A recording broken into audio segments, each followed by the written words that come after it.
میں سبق پڑھا رہا تھا تو سمجھے مختصر المعانی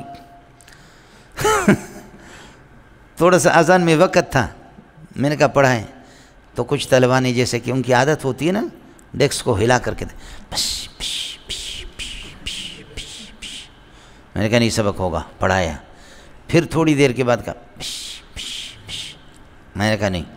سبق پڑھایا،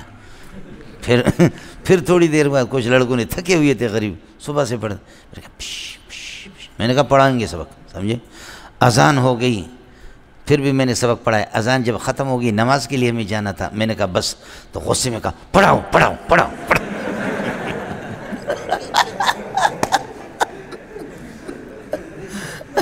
غصے میں کہا پڑھاؤ پڑھاؤ پڑھاؤ، ایسے اس طرح بھی ہوتا ہے بولی صاحب، یہ اللہ کی مخلوق ہے جی، سمجھے نہیں میں جبریل سے الرجی ہے۔ جس استاد سے ان کو ایک دفعہ وہ استاد غریب اگر موتیاں بکھیر دے، سمجھے، پھر بس کہتے ہیں کہ گرب کشتن از روز اول، مولانا زکریا رحمۃ اللہ علیہ فرماتے 2 مہینے میں نے کس کر کے پڑھائے، تقریر کر دی، لمبی تقریر کی، خوب محنت کی، خوب محنت کی، خوب محنت۔ حضرت اقدس مولانا خلیل احمد رحمۃ اللہ علیہ فرمایا ابتدا ہی سے کنٹرول کر لینا طلباء کو، ایک دفعہ اگر طلباء کا ذہن تیرے خلاف ہو گیا اس کے بعد موتیاں بکھیر دو، زندگی بھر محنت کرو، یہ کہیں گے یہ وہی ہے، یہ وہی ٹیٹو خان ہے پرانا، سمجھے، ایسے طالب علم ہوتے ہیں۔ اور ایک دفعہ طلباء کی جب توجہ آپ کی طرف ہو گئی کہ یہ غضب کا مدرس ہے، واہ استاد، اس کے بعد تم بکتے رہو تو طلباء ان کو آپ کی اچھی باتیں بھی، بری باتیں بھی، آپ کی وہ غلط باتیں بھی صحیح لگیں گی، اس لیے کہ عقیدت آپ نے جینی آئے سمجھ میں نہیں ہے، یہ جانے دا پتر جیسے کہ اہل حدیث حضرات کو، سمجھے، اہل حدیث تو نہ کو غیر مقلد، ان کو عقیدت ہے امام بخاری سے، تو بخاری کے اندر سینکڑوں تعلیقات ہیں جن کی کوئی سند نہیں۔ حافظ ابن حجر نے التغلیق لکھی، ان کی سندیں اس نے ثابت کر دی کھینچا تانی کر کے، لیکن امام بخاری نے تو ان کی کوئی سند نقل نہیں کی، سینکڑوں۔ اور میں ترمذی جب پڑھاتا ہوں وروی عن نبی صلی اللہ علیہ وسلم، امام ترمذی سینکڑوں مرتبہ کہتا ہے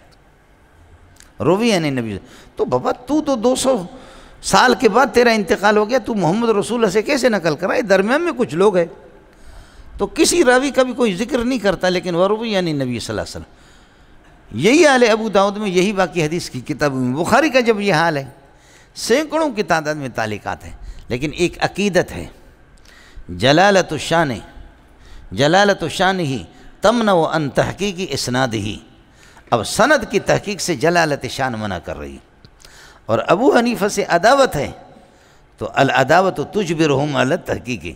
عداوت میں کہتے ہیں کہ جی سند بتاؤ، اس کی سند بتاؤ،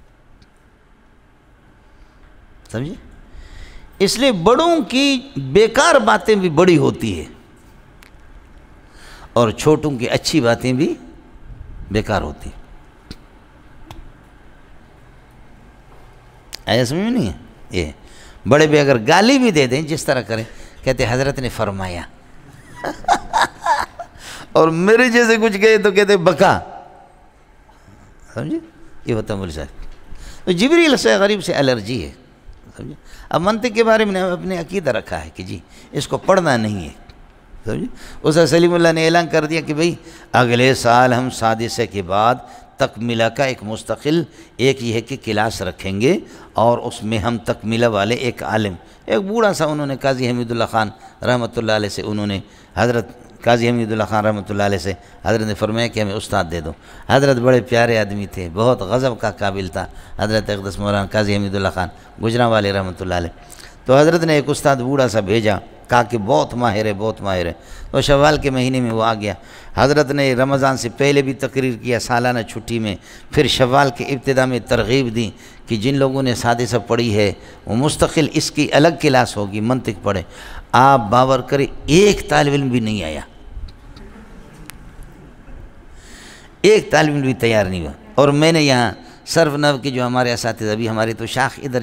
شہر میں شاخ ہے، ادھر وہ پڑھا رہے ہیں، 200 سے زائد لڑکے صرف نحو کے وہ پڑھ رہے ہیں، لیکن اللہ آپ کا بھلا کریں، وہ میں نے اعلان کر دیا اس کے منطق کا اعلان کر دی. ایک طالب علم بھی نہیں آیا یہاں پہ. ایک استاد کو غریب کو ہم نے, تو ایک الرجی ہے جیسے اس طریقے پر. آپ کو مسئلہ سمجھ آیا؟